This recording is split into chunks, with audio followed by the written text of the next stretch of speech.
పరిశుద్ధ నామాన్ని బట్టి మీ అందరికీ శుభాశీస్సులు. పునరుద్ధానపు రోజు ఈరోజు మన జీవితాల్లో, సంబంధాలలో, వైవాహిక జీవితాలలో పునరుద్ధాన అనుభవం రావాలని మనం ఎంతగానో ప్రార్థిస్తుంటాం.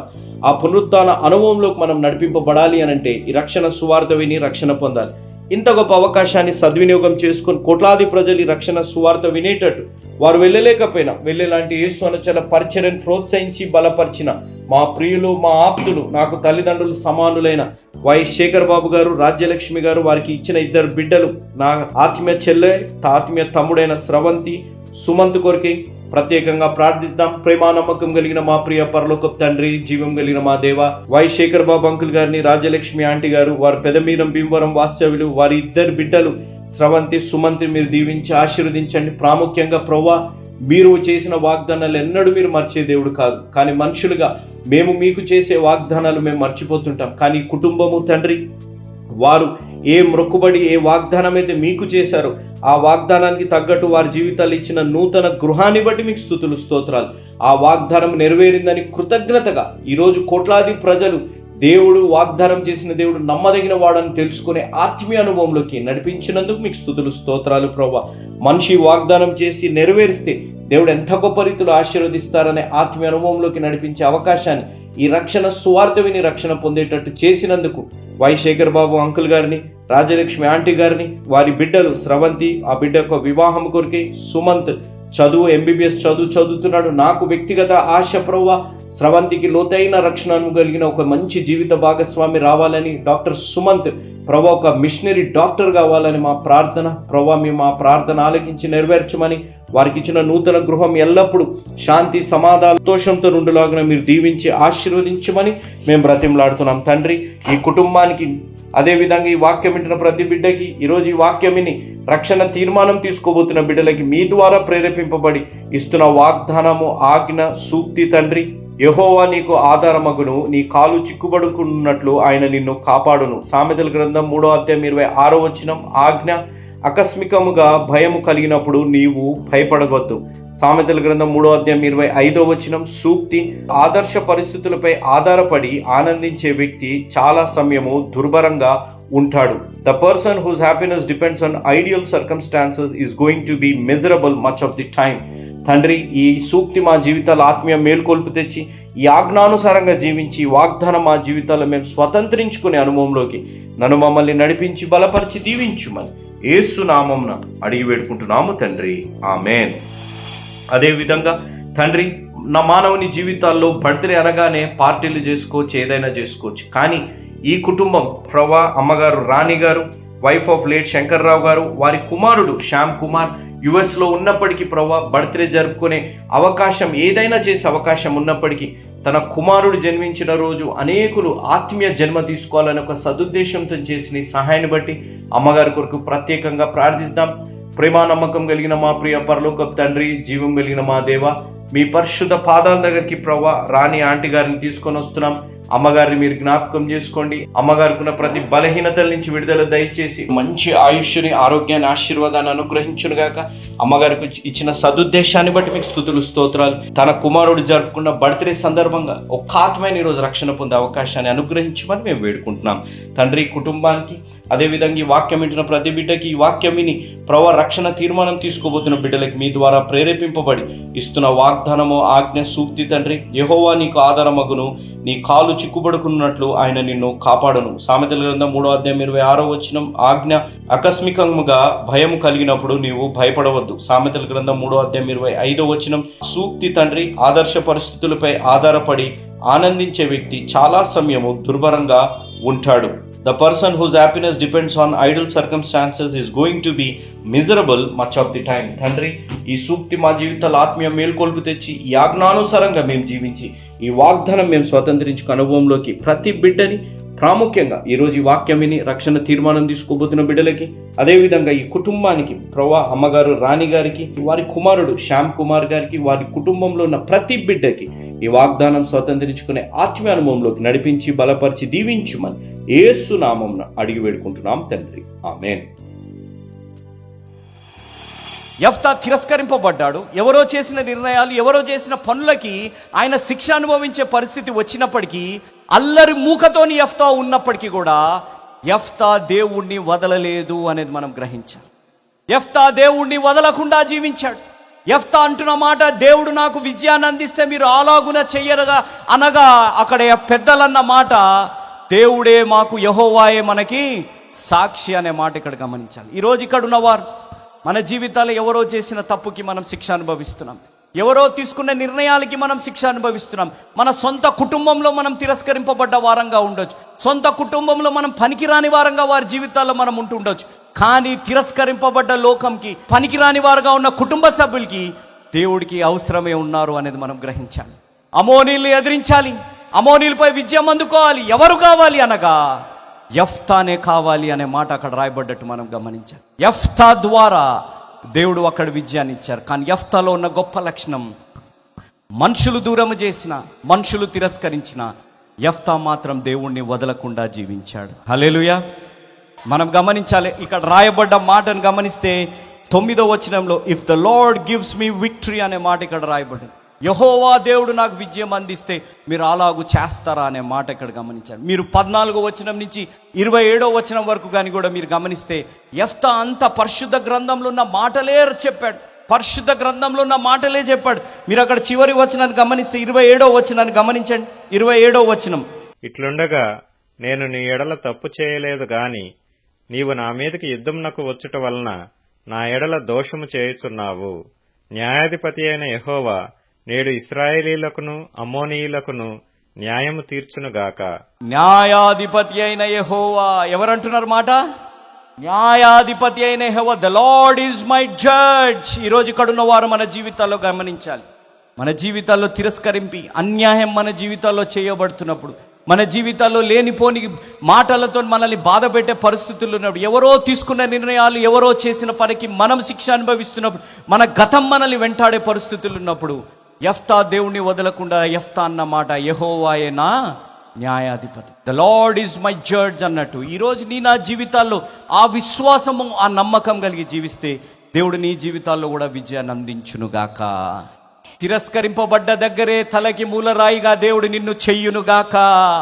తప్పుడు నిర్ణయాలు, తప్పుడు పనులు చేసిన వారిని బట్టి నువ్వు శిక్ష అనుభవిస్తుంటే న్యాయము చేసే దేవుడు నీ జీవితాల్లో న్యాయము చెయ్యునుగాక. ఆ కార్యము చేసే దేవుడు నీ తోడు నా తోడున్నారు. కానీ ఇక్కడ మనం గమనిస్తే ఒక చిన్న ట్విస్ట్ జరిగింది. ఏంటిది అనగా చూడండి, న్యాయాధిపతుల గ్రంథం 11వ అధ్యాయం 29వ వచనం, యెహోవా ఆత్మ యెఫ్తా మీదికి రాగా అతడు గిలాదులోను మనష్షేలోను సంచరించుచు గిలాదు మిస్పేలో సంచరించి గిలాదు మిస్పే నుండి అమ్మోనీయుల యొద్దకు సాగెను. అప్పుడు యెఫ్తా యెహోవాకు మ్రొక్కుకొనెను. ఎట్లనగా, నీవు నా చేతికి అమ్మోనీయులను నిశ్చయముగా అప్పగించిన ఎడల నేను అమ్మోనీయుల యొద్ద నుండి క్షేమముగా తిరిగి వచ్చునప్పుడు నన్ను ఎదుర్కొనుటకు నా ఇంటి ద్వారము నుండి బయలుదేరి వచ్చునదేదో అది యెహోవాకు ప్రతిష్ఠితమగును, మరియు దహనబలిగా దానిని అర్పించదనెను. ఈ మ్రొక్కుబడి అవసరమా? ఇంతగా దేవుడు అవకాశం ఇచ్చాడు. తిరస్కరింపబడ్డ వ్యక్తికి తలకి మూలరాయిగా చేసే దేవుడు ఆశీర్వాదాన్ని ఇచ్చాడు. ఎవరైతే తిరస్కరించారో వారే వచ్చి బ్రతిమలాడే ఒక అవకాశాన్ని దేవుడు ఇచ్చారు. ఇక్కడ మనం గమనిస్తే ఒక వ్యక్తి ఒంటరితనంలో ఉన్నప్పుడు మ్రొక్కుబడి చేశాడు, ఆలస్యమైంది. ఇంకొక వ్యక్తి భావోద్వేగంలో అక్కడ మ్రొక్కుబడి చేస్తున్నాడు. In an emotional way, in an emotional situation ఆయన జీవితంలో బలాఢ్యుడని రాయబడ్డది. He was a great warrior అనే మాట రాయబడ్డది. కానీ భావోద్వేగంకి లోనైపోయి ఆయన ప్రమాణం చేస్తున్నది ఏమనగా, నేను విజయాన్ని పొందుకున్నాక నాకు ఎవరు మొట్టమొదటిగా ఎదురవుతారో వారిని ఏం అర్పిస్తాను? దహన బలిగా అర్పిస్తానని అంటున్నాడు.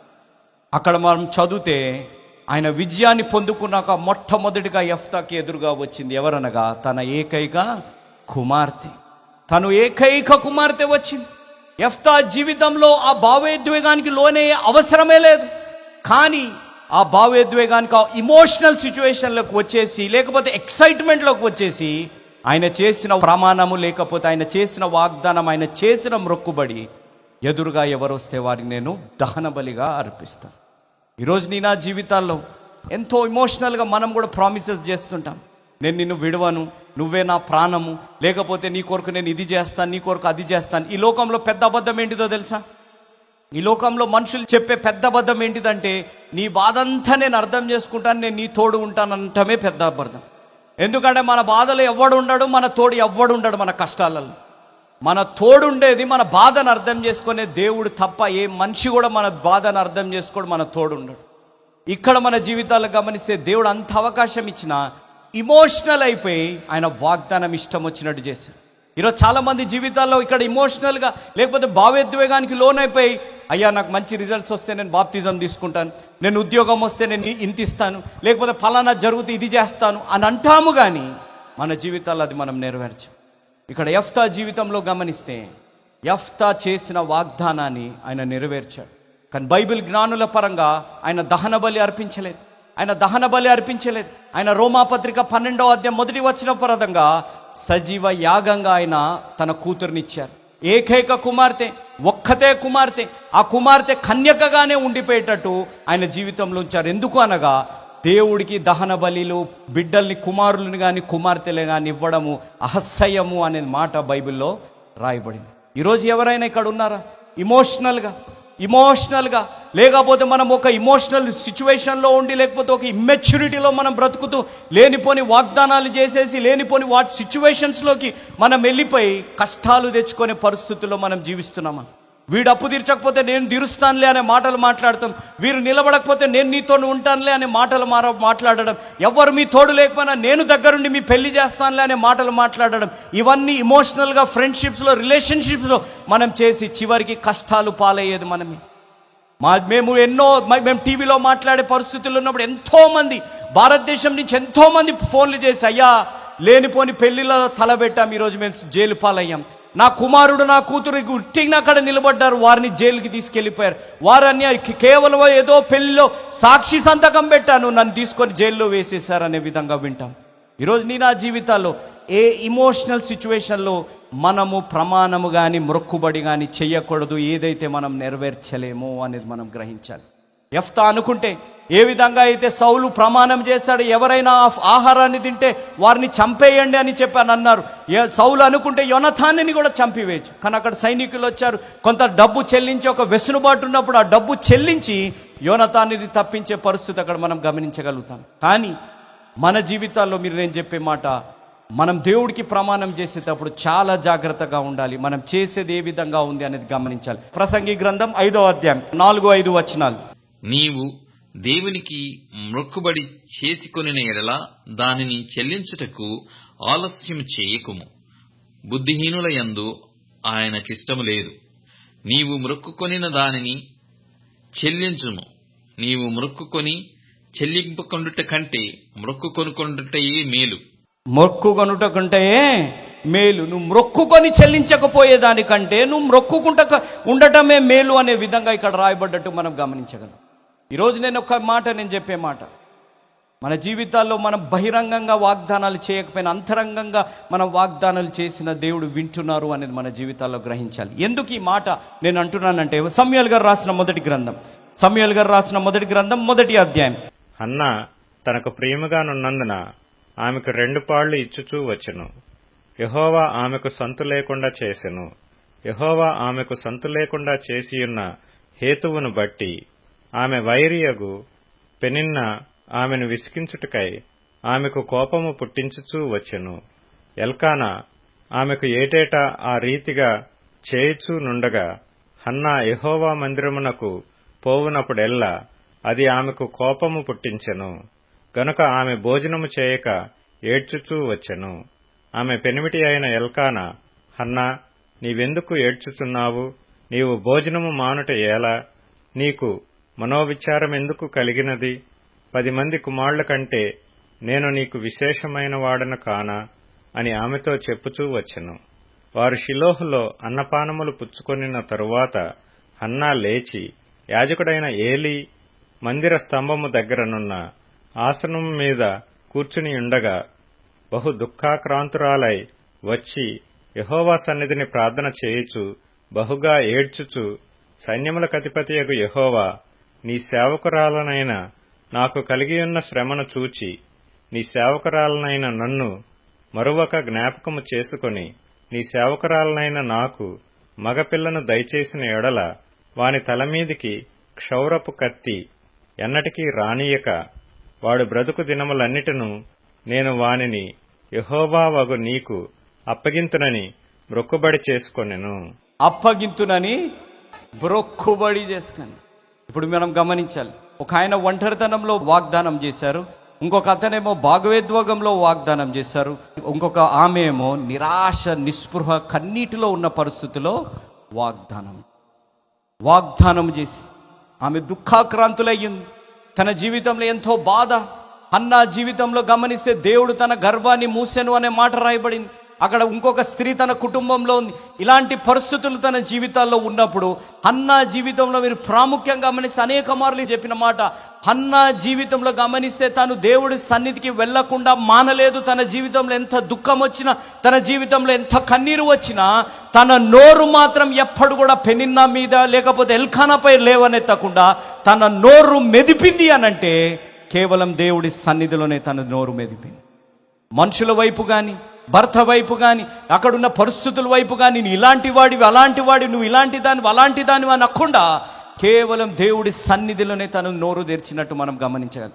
అలాంటి దుఃఖాక్రాంతులై బాధలో ఉన్నప్పుడు తను మొక్కుబడి చేసుకుంది ఏంటనగా, దేవా నాకు ఒక కుమారుణ్ణి ఇస్తే నేను ఆ జీవితకాలం ఆయన నీతోనే ఉండేటట్టు నేను నీకు అప్పగిస్తానన్నప్పుడు అమ్మ 17వ వచనం. అంతట ఏలి, నీవు క్షేమముగా వెళ్ళుము, ఇశ్రాయేలు దేవునితో నీవు చేసుకొనిన మనవిని ఆయన దయచేయునుగాక. ఆయన దయచేయునుగాక. ఈ ప్రాంగణంలో ఉన్నవారు ఎవరైతే ఇశ్రాయేలు దేవునికి, మన జీవం కలిగిన దేవునికి ఏ మనవైతే చేసుకున్నారో వారికి దేవుడు దయచేయునుగాక. ఆమేన్. అప్పుడు దేవుడు చేసిన పని మీరు గమనిస్తే 19వ వచనం. తరువాత వారు ఉదయమందు వేగరమే లేచి యెహోవాకు మ్రొక్కి తిరిగి రామాలోని తమ ఇంటికి వచ్చిరి. అంతట ఎల్కానా తన భార్యయగు హన్నాను కూడెను. యెహోవా ఆమెను జ్ఞాపకము చేసుకొనెను గనుక హన్నా గర్భము ధరించి దినములు నిండినప్పుడు ఒక కుమారుని కని, నేను యెహోవాకు మ్రొక్కుకొని వీనిని అడిగితుననుకొని వానికి సమూయేలని పేరు పెట్టెను. సమూయేలని పేరు పెట్టాను. మొక్కుబడి చేసింది, దేవుడు జ్ఞాపకం చేసుకున్నాడు, కుమారుణ్ణి ఇచ్చాడు. హన్నా సమూయేలు అని పేరు పెట్టింది. హన్నా ఏమి చేసిందంటే దేవుడికి అర్పించేసింది. ఒకే ఒక కుమారుడు, ఇన్ని నిందలు ఇన్ని అవమానాలు పొందాను, ఏటేట నా జీవితంలో అవమానాలు కోపం తెచ్చే పరిస్థితులు ఉన్నాయి. ఇవన్నీ ఉన్నప్పటికీ దేవుడు నాకు ఇచ్చిన ఒకే ఒక కుమారుణ్ణి నేను మళ్ళీ తిరిగి దేవుడికి ఎలా అప్పగించాలనే ఆలోచన తన జీవితంలో రాలేదు. తను మొక్కుబడి చెల్లించాలి. దేవుడికి నేను వాగ్దానం చేశాను, ఎందుకనగా వాగ్దానం చేసిన దేవుడు నమ్మదగిన వాడు కాబట్టి నేను కూడా నా దేవుడికి వాగ్దానం చేశాను, నేను కూడా అంతే నమ్మకంగా ఉంటానని చెప్పి మొక్కుబడి చెల్లించగా 2వ అధ్యాయం, సమూయేలుగా రాసిన మొదటి గ్రంథం 2వ అధ్యాయం 21వ వచనం. యెహోవా హన్నాను దర్శింపగా ఆమె గర్భవతి అయి 3 కుమారులను 2 కుమార్తెలను కనెను. ఎంతమందిని? అప్పటి వరకు ఎంతమంది లేరు? ఒక్కరు కూడా లేరు. కానీ ఎప్పుడైతే తను చేసిన వాగ్దానం నెరవేర్చిందో తన జీవితంలో ఎంతమంది పిల్లలు వచ్చారు? 5 వచ్చారు. దేవుడి నామానికి మహిమ కలుగును గాక. ఈరోజు నేను చెప్పే మాట, దేవుడే నాకు వాగ్దానాలు నెరవేర్చాలి, నాకు ఈరోజు ఈ సంవత్సరం ఏ వాగ్దానం వచ్చింది, ఈరోజు నాకు ఏ వాగ్దానం వచ్చింది అనే దానికంటే మనము దేవుడికి చేసిన వాగ్దానాన్ని మనం నెరవేరుస్తున్నామా లేదా అని ఒక్కసారి ఆలోచించండి. మీరు ఆ నెరవేర్చే మార్గంలో మీరుంటే హన్నాని దీవించినట్టు దేవుడు మిమ్మల్ని కూడా దీవించి ఆశీర్వదించునుగాక. ఈరోజు నీ నా జీవితాల్లో గ్రహించాలి, హన్నా బిగ్గరగా ప్రార్థన చేయలేదు. హన్నా తన జీవితంలో కింద దొరలాడిసి తను ప్రార్థన చేయలేదు. హన్నా చేస్తున్న ప్రార్థన అక్కడున్న ప్రవక్తకు కూడా వినపడలేదు, కేవలం పెదవులు కదుపుతున్నట్టే కనపడింది. కానీ హన్నా హృదయాంతరంగంగా ఉన్న ప్రార్థనని దేవుడు విన్నారు.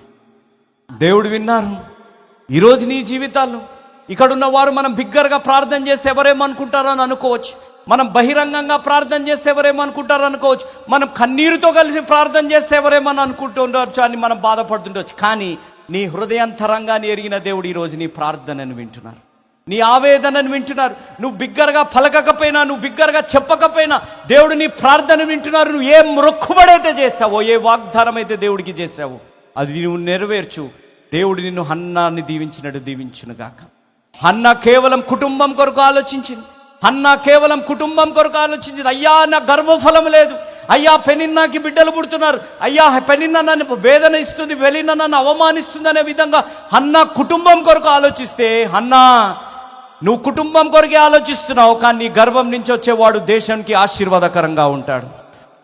ఎంత గొప్ప రీతిలో ఆశీర్వాదకరంగా ఉంటాడంటే రాజులను అభిషేకించే కుమారుడు నీ గర్భం నుంచి రాబోతున్నాడు. ఇశ్రాయేలు ప్రజల మొట్టమొదటి రాజు సౌలుని అభిషేకించిన హన్నా కుమారుడు, దావీదు మహారాజుని దేవుని హృదయానుసారుని అభిషేకించిన హన్నా కుమారుడు. ఇశ్రాయేలు చరిత్రలోనే అంత గొప్ప ప్రవక్త లేకుండా ఉండే విధంగా అంతగా ఆశీర్వదించబడ్డ వ్యక్తి ఎవరనగా హన్నా గర్భం నుంచి వచ్చిన కుమారుడు. మొక్కుబడి చేసింది, మొక్కుబడి చెల్లించింది, దేవుడు తన గర్భాన్ని బహుగా ఆశీర్వదించారు. మీరు ఇక్కడ గమనించాలి, మీరు మాట ఇక్కడ గమనించాలి. దేవుడు జంతువుల నోరులే కాదు మూయించేది, దేవుడు మనుషుల నోరులు కూడా మూయించగలుగుతాడు. ఈ అధ్యాయం తర్వాత మీరు గమనిస్తే పెనిన్న ఒక్క మాట అన్నట్టు, పెనిన్న మాట కూడా కాదు, తన ప్రస్తావన కూడా బైబిల్లో ఎక్కడ రాయబడలేదు. కేవలం మొదటి అధ్యాయం ఆ 9వ వచనం ముందు వరకు తప్ప. ఈరోజు నేను చెప్పే మాట, నీ గర్భఫలం లేదని, నీకు వివాహం కాలేదని, నీ పరిస్థితులు బాగాలేదని ఎంతోమంది నీ జీవితాల్లో నీ కోపం తెప్పించుస్తుండొచ్చు, నేను విసిగిస్తుండొచ్చు, నీ బిడ్డల ప్రవర్తన, నీ బిడ్డల జీవితాలు బాగాలేవని చెప్పి ఎంతోమంది నీ జీవితాల్లో నిన్ను అవమానిస్తుండొచ్చు. కానీ నేను చెప్పే మాట, తమ్ముడు చెల్లెమా, నువ్వే వ్యసనాలకు అలవాటైనా, నువ్వే పరిస్థితుల్లో ఉన్నా, నువ్వు దేవుడికి మొక్కుబడి చేసావు బాప్తిజం తీసుకునే ముందు, లేకపోతే బాప్తిజం తీసుకోవాలని నిర్ణయాలు తీసుకున్నావు, నువ్వు ఆలస్యం చేస్తున్నావేమో. కానీ దేవుడు చూస్తున్నాడు, నీ హృదయాంతరంగాన్ని ఎరిగి ఉన్న దేవుడు నీ గురించి వేచి చూస్తున్నాడు. ఒక మోసగాడిని దర్శించిన దేవుడు, ఒక తిరస్కరింపబడ్డ వ్యక్తిని, ఎవరో చేసిన తప్పు చేసిన వ్యక్తిని, దేవుడు తిరస్కరింపబడ్డ రాయిని తిరిగి తలకి మూలరాయిగా చేయగలిగిన దేవుడు, ఒక గొడ్రాలుగా ఉన్న స్త్రీని దేవుడు దర్శించి రాజులను అభిషేకించే కుమారుడుగా దీవించగలిగిన దేవుడు. అదే దేవుడు ఈరోజు నీ తోడు కూడా ఉన్నారు.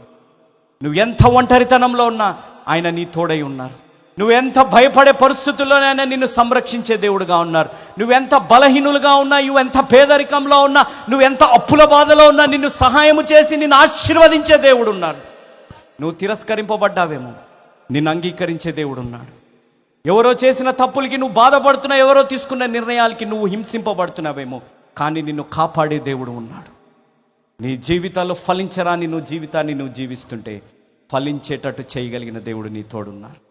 ఆ కార్యము జరగాలంటే ఇదే అనుకూల సమయం, ఇదే రక్షణ దినం. ఈ లోకం నిన్ను తిరస్కరించింది, నిన్ను ప్రేమించేవారు నిన్ను తిరస్కరించారు, నీపై లేనిపోని నిందలు వేశారు. ఎవరో తీసుకున్న నిర్ణయాలకి, ఎవరో చేసిన పనికి నువ్వు శిక్ష అనుభవిస్తున్నావేమో. కానీ తిరస్కరింపబడ్డ రాయి చివరికి తలకి మూలరాయి అయ్యే విధంగా దేవుడు నిన్ను దీవిస్తాడు. గర్భఫలం లేదు, ఫలించే జీవితం లేదు, ఎక్కడ చూడ అవమానాలే, ఎక్కడ చూడండి కోపం తెచ్చే పనులే, ఎక్కడ చూడండి హేళననే.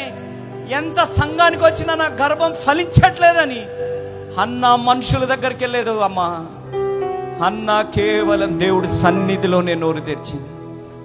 మనుషులు వదిలినా, ప్రేమించిన వారు వదిలినా దేవుడు నిన్ను వదలలేదు. మనుషులు నిన్ను తిరస్కరించినా దేవుడు మాత్రం నిన్ను తిరస్కరించలేదు. ఈరోజు నువ్వు ఎన్ని తప్పు నిర్ణయాలు నీ సొంత వారు తీసుకొని దాని శిక్ష నువ్వు అనుభవిస్తున్నా, ఆ శిక్షని దేవుడు తనపై వేసుకొని నిన్ను రక్షించడానికి సిద్ధంగా ఉన్నాడు.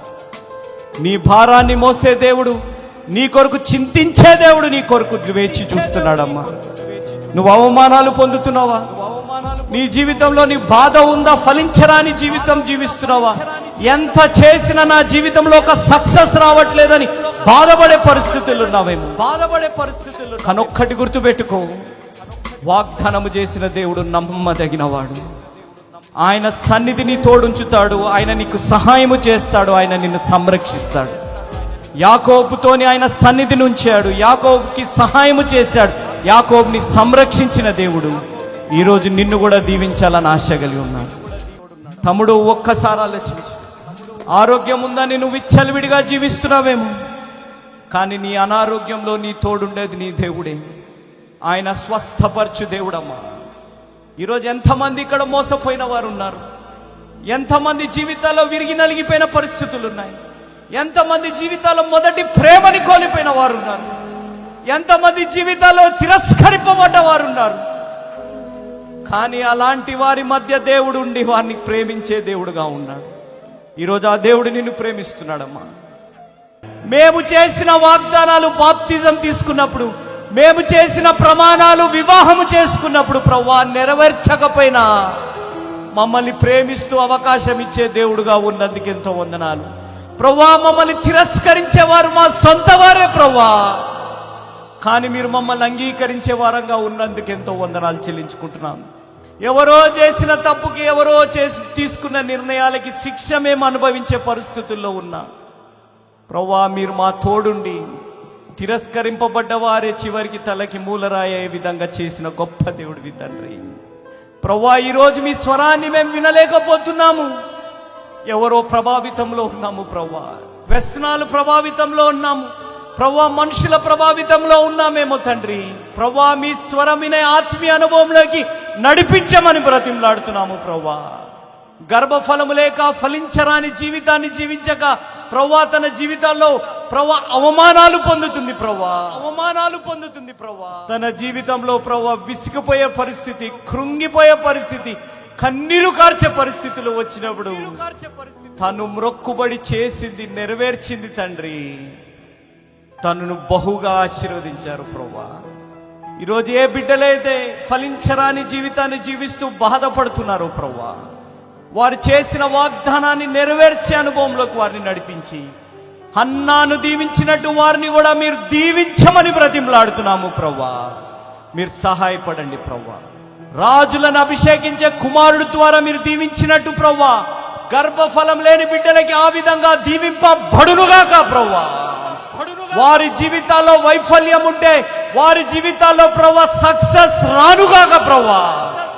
వారి జీవితాల్లో తిరస్కరింపబడితే అంగీకరింపబడే పరిస్థితులు రానుగాక తండ్రి.